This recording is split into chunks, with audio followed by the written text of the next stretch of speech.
Hello welcome back to my channel. ഇന്ന് ഞാൻ വന്നിരിക്കുന്നത് റേഷൻ കടയിൽ നിന്ന് കിട്ടുന്ന പച്ചരി കൊണ്ട് തയ്യാറാക്കിയെടുത്ത ഒരു കിടിലൻ ഐറ്റത്തിൻ്റെ റെസിപ്പിയുമായിട്ടാണ്. അപ്പോൾ നമുക്കിത് എങ്ങനെയാണ് തയ്യാറാക്കിയെടുക്കുന്നതെന്ന് നോക്കാം. അപ്പോൾ ഈ റെസിപ്പി തയ്യാറാക്കാൻ വേണ്ടി ആദ്യമായിട്ടൊരു ബൗൾ എടുക്കുക. ഇതിലേക്ക് 1.5 കപ്പ് പച്ചരി നമുക്ക് ഇതിലേക്ക് ഇട്ട് കൊടുക്കാം. റേഷൻ കടയിൽ നിന്ന് കിട്ടുന്ന പച്ചരിയാണ് കേട്ടോ.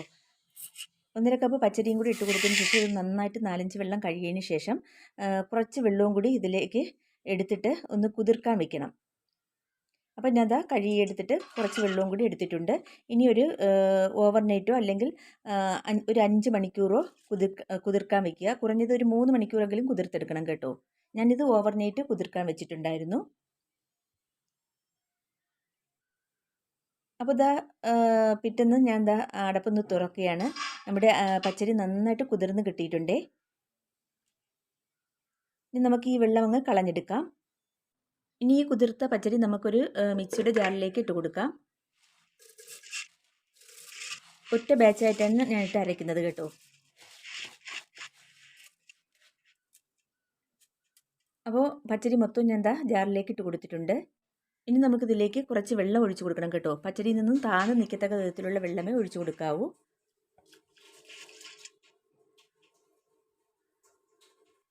അപ്പോൾ അത് ഏകദേശം ഒരു 1/2 കപ്പ് വെള്ളത്തോളം ഞാൻ ദാ ഇതിലേക്ക് ഒഴിച്ചു കൊടുത്തിട്ടുണ്ട്.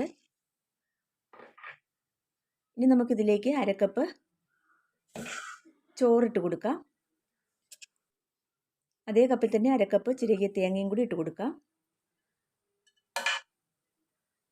ഇനി അടച്ച് വെച്ചിട്ട് നല്ല ഫൈനായിട്ട് തന്നെ ഇതൊന്ന് അരച്ചെടുക്കുക കേട്ടോ.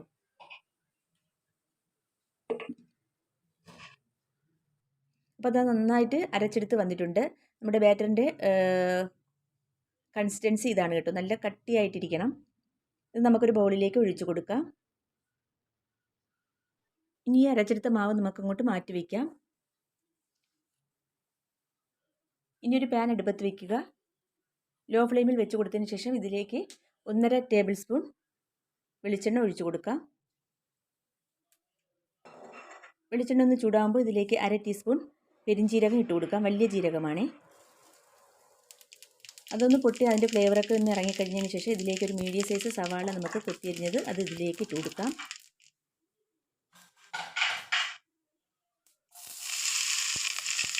എന്നിട്ട് ഒന്ന് ഇളക്കി കൊടുക്കാം.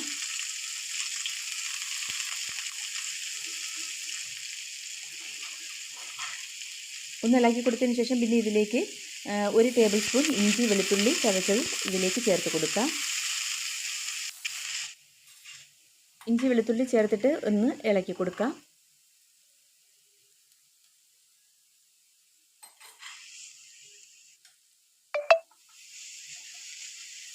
അതിൻ്റെ പച്ചമണമൊക്കെ ഒന്ന് മാറിക്കിട്ടണം. ഇപ്പോൾ ഇതാ ഏകദേശം അതിൻ്റെ പച്ചമണമൊക്കെ ഒന്ന് മാറിക്കിട്ടിയിട്ടുണ്ട്. ഇനി നമുക്കിതിലേക്ക് 2 പച്ചമുളക് അരിഞ്ഞത് ഇട്ട് കൊടുക്കാം.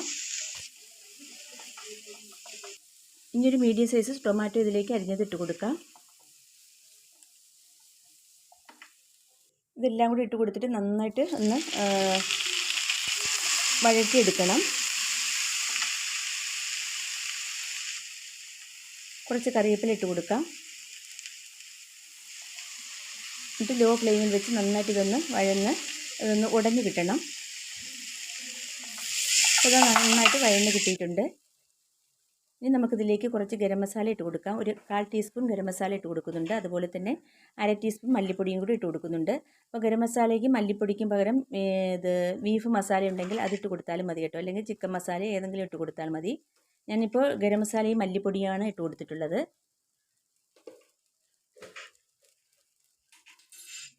ഇനി നന്നായിട്ടൊന്ന് ഇളക്കി കൊടുക്കാം. അതിൻ്റെ പച്ചമണമൊക്കെ ഒന്ന് മാറുന്നത് വരെ ഒന്ന് ഇളക്കി കൊടുത്തതിന് ശേഷം നമുക്ക് ഫ്ലെയിം ഓഫാക്കാം. ഇത്ര മതി. ഇനി നമുക്ക് ഫ്ലെയിം ഓഫാക്കാം.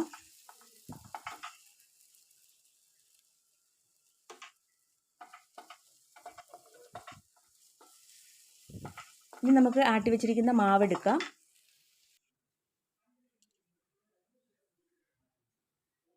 അപ്പം നല്ല കട്ടിയായിട്ടാണ് ഇരിക്കുന്നത് കേട്ടോ. ഇതിലേക്ക് നമുക്ക് കുറച്ച് ഉപ്പിട്ട് കൊടുക്കാം. അപ്പത്തിന് ആവശ്യമായിട്ടുള്ള 1/2 ടീസ്പൂൺ ഉപ്പാണ് ഞാൻ ആദ്യം ഇട്ട് കൊടുക്കുന്നത്. എന്നിട്ട് നന്നായിട്ടൊന്ന് ഇളക്കി കൊടുക്കാം. പിന്നെ ഇതിലേക്ക് നമുക്ക് നല്ല തിളച്ച വെള്ളം ഒഴിച്ചു കൊടുക്കണമേ. അത് ഞാൻ അളന്നിട്ടൊന്നുമല്ല, ഒരു അപ്പത്തിൻ്റെ കൺസിസ്റ്റൻസിയിൽ കലക്കിയെടുത്ത വിധത്തിലുള്ള വെള്ളം ചേർത്ത് കൊടുത്താൽ മതി. നല്ല തിളച്ച വെള്ളമായിരിക്കണം. എന്നിട്ട് കൈയുടൻ തന്നെ ഒരു വിസ്ക് വെച്ചോ സ്പൂൺ വെച്ചോ നന്നായിട്ട് ഇതൊന്ന് ഇളക്കി കൊടുക്കണം. അല്ലെങ്കിൽ ചൂടുവെള്ളമായതുകൊണ്ട് മാവ് ഒന്ന് വെന്ത് പോകാൻ ചാൻസ് ഉണ്ട്. അപ്പോൾ നന്നായിട്ട് കലക്കി എടുത്തിട്ടുണ്ട്. ഇനി നമുക്കിതിലേക്ക് 1/4 ടീസ്പൂൺ ബേക്കിംഗ് സോഡ ഇട്ട് കൊടുക്കാം. എന്നിട്ട് വീണ്ടും നന്നായിട്ടൊന്ന് കലക്കിയെടുക്കുക.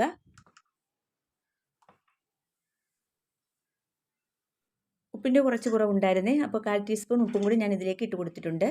ഇനി നമ്മൾ നേരത്തെ വഴറ്റി മാറ്റി വെച്ചിരുന്ന സവാളയുടെയും ടൊമാറ്റോയുടെയൊക്കെ മിക്സ് ഇല്ലേ, അത് നമുക്കിതിലേക്ക് ഇട്ട് കൊടുക്കാം. അതിനുശേഷം നന്നായിട്ട് ഇളക്കി യോജിപ്പിക്കാം. അപ്പോൾ നമ്മൾ സവാളയും ഉള്ളിയൊക്കെ വഴറ്റിയെടുത്ത സമയത്ത് മഞ്ഞൾപ്പൊടി ഇട്ട് കൊടുത്തിട്ടില്ലായിരുന്നു. അപ്പോൾ ഇട്ട് കൊടുക്കേണ്ട മഞ്ഞൾപ്പൊടിയാണ് ഞാൻ ഇപ്പോഴാണ് ഇട്ട് കൊടുക്കുന്നത് കേട്ടോ. അപ്പോൾ നമുക്കിതിലേക്ക് 1/4 ടീസ്പൂൺ മഞ്ഞൾപ്പൊടി ഇട്ട് കൊടുക്കാം. എന്നിട്ട് നന്നായിട്ട് മിക്സ് ചെയ്തെടുക്കാം. ഇപ്പോൾ നമ്മുടെ മാവിൻ്റെ കൺസിസ്റ്റൻസി ഇതാണ്, കറക്റ്റ് കൺസിസ്റ്റൻസിയാണ് കേട്ടോ.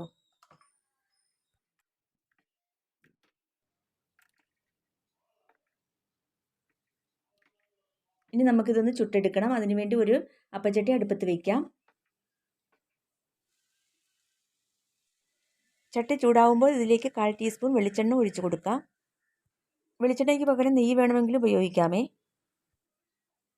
എന്നിട്ട് ഒന്ന് ചുറ്റിച്ചു കൊടുക്കുക. ഇനി നമ്മൾ തയ്യാറാക്കി വെച്ചിരിക്കുന്ന ബാറ്ററിൽ നിന്ന് ഒന്ന് കലക്കിയതിന് ശേഷം ഒരു തവി ഇതിലേക്ക് ഒഴിച്ചു കൊടുക്കാം.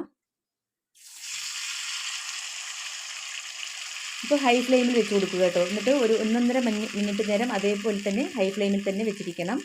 1.5 മിനിറ്റ് കഴിയുമ്പോൾ ഇത് ഈ സൈഡൊക്കെ ഒന്ന് ഒരു ചെറിയ ബബിൾസൊക്കെ വരാൻ തുടങ്ങും. അപ്പോൾ നമ്മൾ അടച്ച് വെച്ചിട്ട് ലോ ഫ്ലെയിമിൽ വെച്ച് കൊടുത്തിട്ട് പിന്നെ ഒരു 1.5 മിനിറ്റും കൂടി നമുക്കിതൊന്ന് കുക്ക് ചെയ്തെടുക്കണം.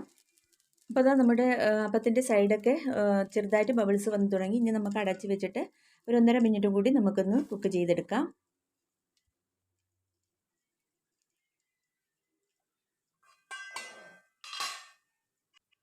അപ്പോൾ ഇതാ നമ്മുടെ സോഫ്റ്റ് ആയിട്ടുള്ള അപ്പം ഇവിടെ റെഡി ആയിട്ടുണ്ട്. നല്ല ഭംഗിയാണ് കാണാൻ, കഴിക്കാനും നല്ല ടേസ്റ്റാണ്. കണ്ടില്ലേ, നല്ല സോഫ്റ്റാണ് കേട്ടോ. ഇത് നമുക്കൊരു പ്ലേറ്റിലേക്ക് വെച്ച് കൊടുക്കാം. അടുത്തത് നമുക്കിതുപോലെ ഒന്ന് ചുട്ടെടുക്കാം.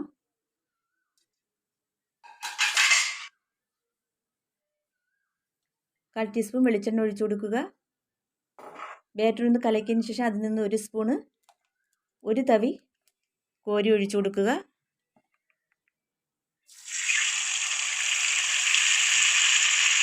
ഒന്നര മിനിറ്റ് ഹൈ ഫ്ലെയിമിൽ വെച്ചതിന് ശേഷം ലോ ഫ്ലെയിമിലാക്കിയിട്ട് ഒരു 1.5 മിനിറ്റ് കൂടി അടച്ചു വെച്ച് വേവിച്ചെടുക്കുക.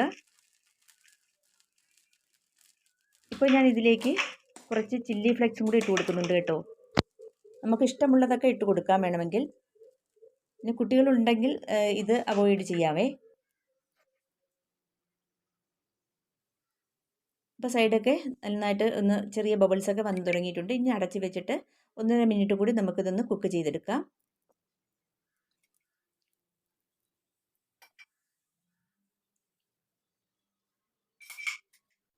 ഇതുപോലെ തന്നെ ബാക്കിയുള്ള എല്ലാം നമുക്ക് തയ്യാറാക്കിയെടുക്കാം. കണ്ടില്ലേ, ചില്ലി ഫ്ലെക്സ് ഇട്ട അപ്പം കാണാൻ വേറൊരു ലുക്കാണ്. അപ്പോൾ ഇതുപോലെ തന്നെ ബാക്കിയുള്ള എല്ലാം നമുക്ക് തയ്യാറാക്കിയെടുക്കാം. അപ്പോൾ ഞാൻ ആദ്യത്തെ 2 എണ്ണം ചില്ലി ഫ്ലെക്സ് ഒന്നും ഇടാതെയും പിന്നെ ബാക്കിയുള്ളത് ചില്ലി ഫ്ലെക്സ് ഇട്ടും പിന്നെ 2 എണ്ണം മല്ലിയില ഇട്ടുമാണ് ഞാൻ തയ്യാറാക്കിയെടുത്തത്. മൊത്തം 1.5 കപ്പിൽ നിന്ന് എനിക്ക് 9 അപ്പം കിട്ടിയിട്ടുണ്ട്. വളരെ ടേസ്റ്റിയാണ്. ഇത് കറിയൊന്നും ഇല്ലെങ്കിലും നമുക്ക് കഴിക്കാവുന്നതേ ഉള്ളൂ. ഇത് വൈകുന്നേരങ്ങളിൽ ചായക്കടിയായിട്ടും കഴിക്കാൻ പറ്റിയ പലഹാരമാണ് കേട്ടോ. അപ്പോൾ അതാ നോക്കിയാൽ നല്ല ഭംഗിയാണ് കാണാൻ. ചില്ലി ഫ്ലെക്സ് ഇട്ടതും മല്ലിയില ഇട്ടതും നമ്മുടെ സാദാ ഉണ്ടാക്കിയെടുത്ത അപ്പവും. അതിൻ്റെ മറുപുറം നോക്കിയേ. അപ്പോൾ എല്ലാവർക്കും ഇഷ്ടമായെന്ന് വിചാരിക്കുന്നു. എല്ലാവരും ഒന്ന് ട്രൈ ചെയ്യുക. ഇത് കൊച്ചുമക്കൾക്കൊക്കെ വളരെയധികം ഇഷ്ടമാവും കേട്ടോ. ഇതിൻ്റെ കളറൊക്കെ കണ്ട് കളർ ഉണ്ടെങ്കിലും എരിവൊന്നും അധികമില്ല കേട്ടോ. കളറൊക്കെ കണ്ട് അവർ നന്നായിട്ട് കഴിക്കും. അപ്പോൾ എല്ലാവരും ഒന്ന് ട്രൈ ചെയ്യുക. അപ്പോൾ ഇതിൽ നിന്ന് ഓരോന്നെടുത്ത് ഞാനൊന്ന് പിളർന്ന് കാണിച്ചു തരാം. നല്ല അരോടുകൂടിയുള്ള അപ്പമാണ്. കണ്ടില്ലേ, ഇത് നമ്മൾ ചില്ലി ഫ്ലെക്സും മല്ലിയില ഒന്നും ഇടാതെ ഉണ്ടാക്കിയത്. മല്ലിയില ഇട്ടത് നോക്കിയേ. നല്ല ആരെടുത്ത അപ്പമാണ്. ഡിന്നറിന് ഉപയോഗിക്കാം കേട്ടോ. നല്ല മുളകിട്ട മീൻകറിയും പിന്നെ കടലക്കറിയൊക്കെ നല്ല ബെസ്റ്റ് കോംബോ ആണ്. പിന്നെ ഏതുതരം ഇറച്ചിക്കറിയുടെയും കഴിക്കാൻ പറ്റിയ ഒരു അടിപൊളി പലഹാരമാണ്. അപ്പോൾ എല്ലാവരും ഒന്ന് ട്രൈ ചെയ്യുക. അപ്പോൾ ഇന്നത്തെ വീഡിയോ നിങ്ങൾക്ക് എല്ലാവർക്കും ഇഷ്ടമായെന്ന് വിചാരിക്കുന്നു. വീഡിയോ ഇഷ്ടമായാൽ ലൈക്ക് ചെയ്യാനും ഷെയർ ചെയ്യാനും കമൻറ്റ് ചെയ്യാനൊന്നും മറന്നു പോകരുതേ.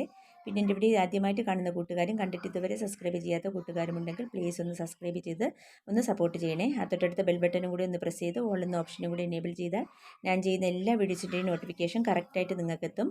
അപ്പോൾ പ്ലീസ് സബ്സ്ക്രൈബ് ചെയ്തൊന്ന് സപ്പോർട്ട് ചെയ്യുക. നിങ്ങളുടെ സപ്പോർട്ട് ഉണ്ടെങ്കിൽ മാത്രമേ നമുക്ക് മുന്നോട്ട് പോകാൻ കഴിയുകയുള്ളൂ.